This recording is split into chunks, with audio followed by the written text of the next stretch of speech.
So the students in Sekondi School for the Deaf are calling on government and all stakeholders to help them, to come to their aid. I saw the story and then my heart went out to them, because these are students with hearing impairment. These are students living with disability. And the classrooms are choked. They don't even have their audio meters working. And the audio meter available in the school now has been one they've had since the school's inception in the 90s. Wow. Kweku. Wow. In the 90s. So we're talking about 30 years? Yes, plus? yes. And there are just 299 students in the school. And we can't absorb them. My goodness. Anyway, yeah. Let's take a look at this report filed by our Western Regional correspondent here at ChannelOne Television. When we come back, we'll delve more into the story and then speak to the people that need to be talked to. We'll be right back. Do stay with us.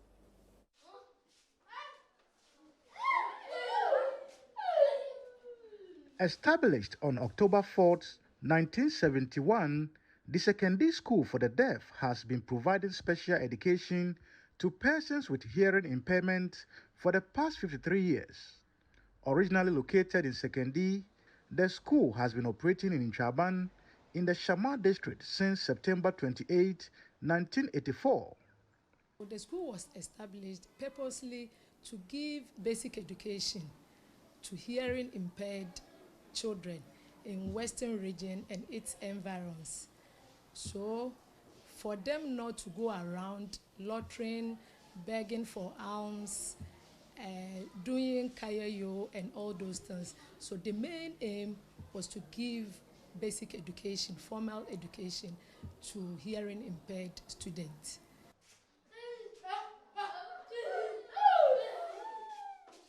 The increasing student population has overstretched the school's human and material resources as well as infrastructure.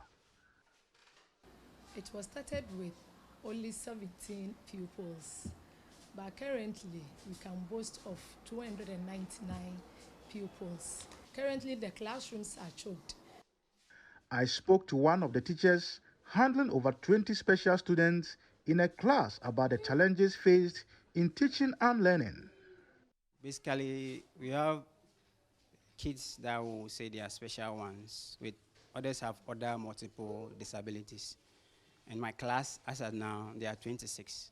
If there are many, and let's imagine that you are one in a class, controlling them will be difficult. Because as you are telling this to sit, this one is up, this one is down.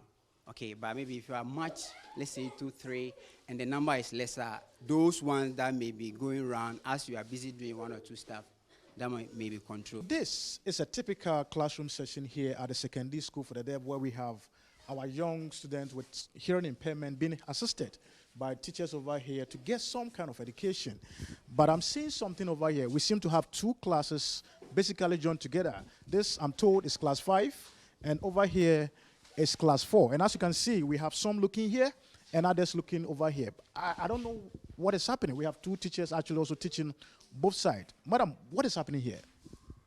Currently, as you see here, we have 2 classes, class 4 and class 5.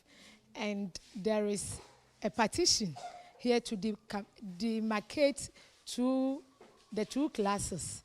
And because the demarcation is not there, the attention has been reduced. When a teacher is teaching, one teacher is supposed to be there, then class 4 teacher 2 is supposed to be here. And those in class 5, they decide to turn their back to look at what class 4 teacher is teaching, then vice versa from class 4 to class 5. Therefore, we need plywood or block to demarcate the 2 classes. So whoever is listening to us, those listening to us, individuals, government, friends, everybody, I want to appeal to all of you to come to the aid of Sekondi School for the Deaf to demarcate the 2 classes for effective teaching. Moreover, most of the marker boards used for teaching have developed cracks, limiting the writing space for teachers. The headmistress explains that this, coupled with limited teaching aids, is crippling quality academic work. For the classrooms, our whiteboards, some of them are also tearing off. about 5 to 10 are tearing off. And teaching and learning materials are also very important to help our children in the various classrooms. When they don't have exercise book, stationery for learning, teaching and learning, they come back to the headmistress, they come back to the teachers to ask or to request for those items. This rickety bus you see over here, I'm told, is a 33 capacity sitting bus, which is the only operational bus over here in this very school for the deaf. And I'm told it's so useful to the school, but it looks so rickety with most of, the seat in there really looking very bad. Let's see exactly the state of this very bus that is still operational. I'm wondering how long this bus has been in operation in this school. Let's get in and see the status of this bus. Okay, so this very bus looks very bad. In shape. It looks very old. I'm told it was acquired in the early 2000s and it's still operational over here. And for authorities over here, this bus must quickly be changed if we actually care about the safety of children or students who actually use this bus. Look at some of the seating in the bus. The furnishing have all gone off, exposing the metal works in this very bus, and any bomb can get a child actually hitting his or her head on this very metal that has been exposed over here. And in addition to other challenges, the school faces difficulties in caring for female students during menstruation. The Women's Network of Baker Hills, as part of its 2024 corporate social responsibility activities, provided the school with sanitary pads and shaving sticks to help female students remain in school during their periods. And what motivated us was that we need to turn our attention to our sisters who are disabled. So as part of the hygiene day, we decided to visit school for the deaf here and then donate sanitary pads to them. This is to help them to take care of themselves. A key part of the Sekondi School for the Deaf's operations is its audio center, which is unfortunately broken down. This center was set up by the World Vision International, and it was started in 1999. And since it was established, these are the machines that they have been using. And this machine is audiometer. The audiometer is a machine that you use to check the level of the ear. And if a child is referred here, or if you identify the child having hearing problem, they refer the child here from facilities, the hospitals, and all those things. And when you want to admit a child in this school, we must to assess the child to know the level of the ear before we place the child. And for now, the machines are not working. The audiometer is not working. And when because it's not working for now, if a child is coming here for admission to recruit or enroll the child in this school, this person has to go to different facilities like Cape Coast. It's very affecting us, and this thing has reduced the enrollment of the school. The government of Ghana's policy on inclusive education, as captured under Section 5, Clause 1 and 2 of the amended Ghana Education Act 2010, Act 802, states that district assemblies and heads of institutions shall ensure that school designs are user-friendly for children with special needs. Institutions that deliver education to children with special needs shall improve upon existing infrastructure and improve additional facilities where necessary. Considering this policy and the fact that the Sekondi School for the Deaf is the only basic school in the Western region offering education to the deaf, I asked the DCE for Shama if he is aware of the challenges facing the school and the Assembly's responsibilities towards it. It hasn't come to my notice. This is the first time I'm hearing it. And so from here, I'll contact the head of the school, and as a district, we'll make sure that whatever we have to do to make sure it is repaired, we do that for them because it's critical. In addition to the fact that the audio room of the institution has actually become non-operational because of the breaking down of the equipment over here, the room also has no lights. And for that matter, coming here to even work, assuming it is operational, will be a difficulty. Again, it's supposed to have a soundproof for proper checks to actually take place over here. But as we speak, the room doesn't have a soundproof. And this has been the case even when the equipment were in operation. And so, authorities are actually calling for help for this room to be soundproofed. And again, the equipment that are now broken down with parts far torn apart will be fixed. Right, that was a report filed by our Western Regional Correspondent Akwesi Ejenim here at Channel One Television, highlighting the plight of students in the Sekondi school for the deaf. And Kweku, I don't know how you feel about it, but I am not so happy about it, obviously, because for students, as I said earlier on, a very essential equipment like the audio meters, in as much as they need it, not just for the educational purposes, but also to develop them, and to think they lack these equipment and more. And the classroom sitting arrangement itself is another thing to talk about. I don't know how to put it. Their backs are facing each other, and you have class 4 on this side and class 5 on this side, and the distraction. These are an imaginary demarcation between them. We are talking inclusivity and all of that, and they are not able to get quality education to even be a part of the whole inclusivity conversations we've been having, and it's alarming. It's worrying. I don't know how we've left these institutions to go this bad. Well, we see, again, what we've done is that we've normalized disorder. We've normalized chaos. We've normalized insanity. It's like the thing should not exist, but it exists. Instead of dealing with it and getting rid of it, we've left it there and we've now normalized it. It's like, it's okay. No, we can't do that. Not in 2024, please. We cannot. You see, and these schools are all under the Ghana Education Service, all under the Ministry of Education. You know, so again, it's fine when you're building beautiful schools, STEM schools, all of that is great. But these ones that are suffering must not be in that state. They must not be in that state. It's unacceptable. Well, our correspondent, Akwesi Ejenim, has joined us on the line. Akwesi. Good morning. Yes, good morning. How are you?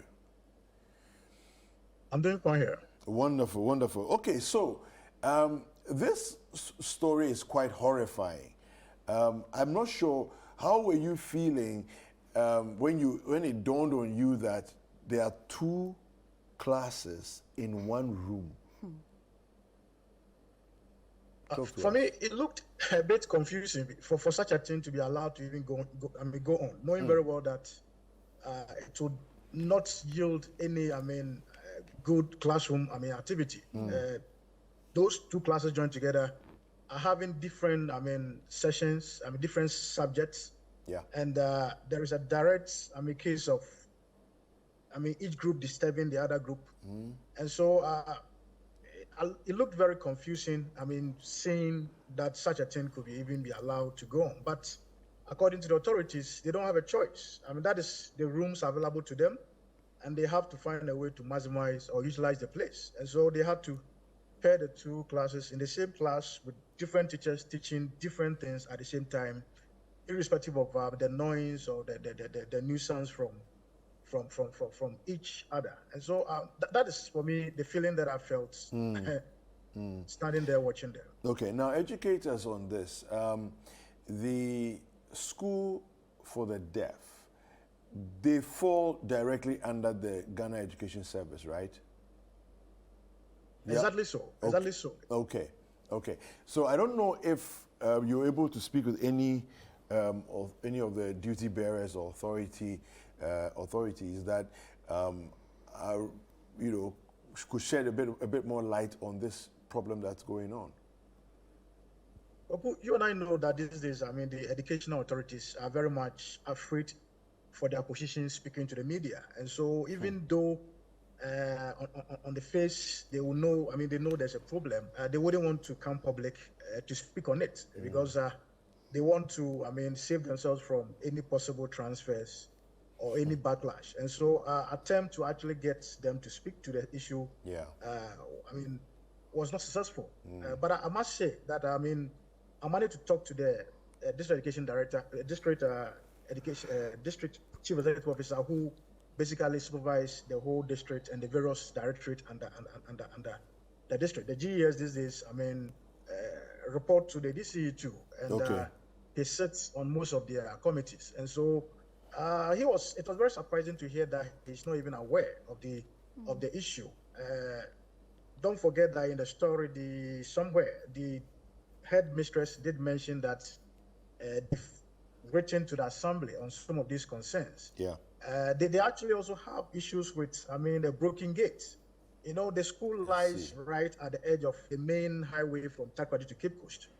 And so it's a very busy frontage, and vehicles are going up and down. But because the school's gate is broken down, some of these students even sneak out through the gates into the main highway. And knowing very well that these are deaf people, there's a potential of a car knocking them down because even if you horn, they will not hear. And so that is one concern that the school also put out there, that I mean, they need help for their gate to be fixed to ensure some kind of security for the children over there, because they are deaf, they can't hear cars horning, and if they find themselves through these gates because it's not locked, they could be knocked down. And these are issues that are put to the district chief executive officer, Mr. Ibn Sadazi, who told me that he's not even aware of some of these things. But he's promised to follow up. I'm giving myself some few days, I mean, a week or two to see if we can follow up to see what has actually happened since that promise. Okay, see, I was wondering, the bus we saw in the video, is it in function? Is it a functioning bus? This is the very bus that is operational in the school as we speak. In fact, the last BECE examination that the school sat, in fact, this bus actually carried the student to Sekondi College main assembly hall where they joined them to write the exams. And so just recently, the bus was used. And it is so scary, I mean, sitting in the car. Look at where the drivers, I mean, steer is. Everything looks so, I mean, deplorable. But this is the only bus that the kids have to use. You look at the seats, all the metals in the seats are exposing. And so with any small, I mean, bump, you can find yourself getting hurt if you are sitting on any of these seats. And so it's very dangerous. I'm told it was secured and given to them somewhere in the early 2000s, and it has not been replaced. This bus looks like a scrap. I mean, a bus meant for a scrap, but it is in operation because it don't have any charge as we speak. Wow. And also the audio meter we saw in the report, the headmistress mentioned that this has been in use since the inception of the school, and they haven't been able to acquire a new one. How are they able to enroll students using this very audiometer? Well, according to them, what they are currently doing is that they use some, I mean, manual methods of checking. Because without determining the level of one's hearing impairment, you can't actually determine which class such a person should be placed. And so it's a key, I mean, equipment that determines where a child should be placed at the point of enrollment. And so if they really want to get exact, I mean, impairment level of one's hearing, they have to then get a parent to transport such a child to Cape Coast, School for the Deaf, for them to do the testing for them. And the sad thing is that when they go there, they also end up maybe schooling there, and so they lose such a potential student that they would have had.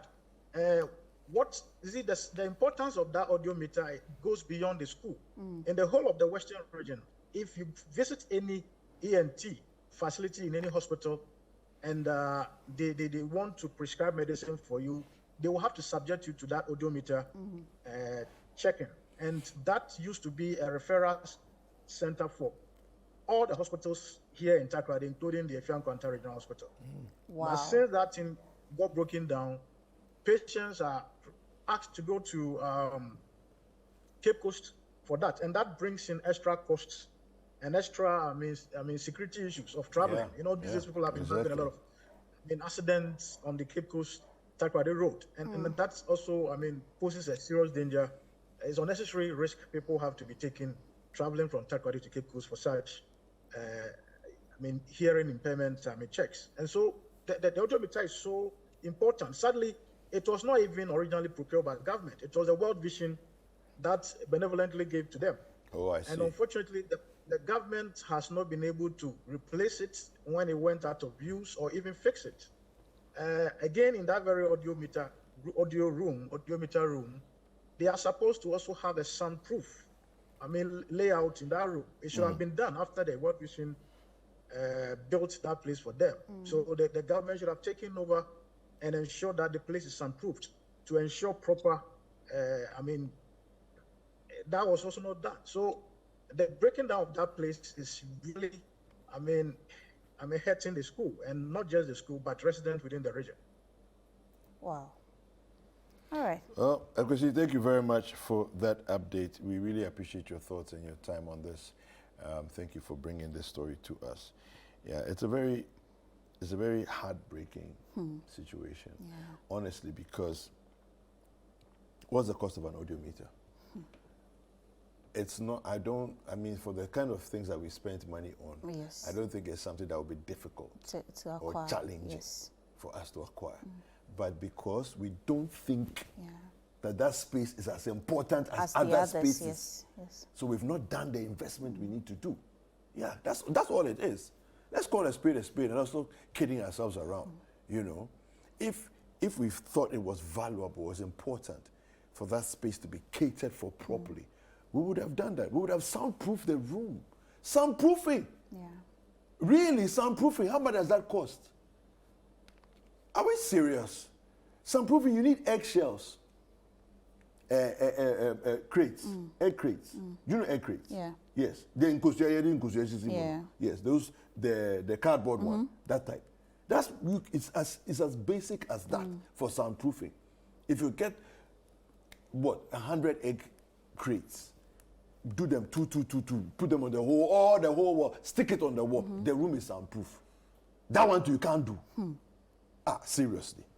Cool. We have to speak to the Ghana Federation for Disability, the regional president, who is in the person of Richard Asari. Hello, sir. Good morning. Good morning, madam. Thank you so much for joining us on Breakfast Daily. How are you doing, by the way? Hello. Hello. Can you hear me?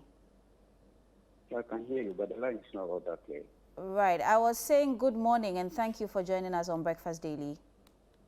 Thank you. Right. You've seen or heard the reports as from our regional correspondent with regard to the situation from the Sekondi School for the Deaf. What is your take on this one? Thank you very much, and I must start to say good morning to your viewers. Honestly, talking about the School for the Deaf, at the Sama district, when you get to the school, the accommodation and everything is very, very horrible. Sometimes when we are doing something for the person with disability, we usually think we are doing it for some people. But we should think and understand that each and every one can be a disabled person at any time. So if you are doing something for that community, meaning my community, talking about the disability community, you should know that we are doing it for ourselves. Because when you get to the school and you look at the accommodations, the reporter didn't go to their dormitory. When you get to the dormitory, it's very, very, very, very, very bad. And you see the classrooms, two classrooms going together, their blackboard, the campus, the gates. It's not, there are more things to talk about in the school. So I'm afraid that the school is not in the good shape at all. Right. Honestly. Richard, very well noted, but as the president for the Regional Ghana Federation for Disability, right, I don't know what steps you have taken to help the situation or to help come to their aid. Have you made any contacts? Have you spoken to some people? Okay, I've gone around to all the special schools within the region, and right now I'm compiling my report to send to my authorities in Accra so that they will take it up there. Because, for instance, the allocated funds for the special schools is not enough. So the teachers and the headmisters and the headmasters are finding it difficult to take care of these children. Because, just as I said, the campus is very horrible. Look at the bus that they are using. It's very, very bad. So I'm compiling all of my reports and then send it to my dignity, my authorities in Accra, because we have our headquarters in Accra and we have a teaching unit in Accra, so that they will take it up and then present it to the authorities. All right. Kweku, do you have anything to ask him? Yeah. All right. Thank you so much for speaking with us then. We hope that your report will be sent as soon as possible so that this issue will be treated with utmost urgency. Yes. Right. So we've been speaking to Richard Asari. He's the regional president for the Ghana Federation for Disability. Kweku, so there you have it. I mean, he said that the dormitories are in terrible state. The gate of the school is broken down. And I don't know how. Yeah. Or what else to say about this. Yeah. No, you know, let's just call it what it is. Negligence. We don't value their people. We don't value the space. We think it's secondary. We treat them as second-rate people. If we thought they were valuable, they wouldn't be living in such squalid conditions. So to be very fair, let's just call a spade a spade. We've neglected them. I hate to imagine what some of the other, special schools look like. Yeah, and so let's, and this is not one of those that's like hidden in some corner. It's actually by the main road. When you are driving from Cape Coast into Takrady, right? You get to South Shama. It's right there, by the main road. So it's like, it's not even out of sight.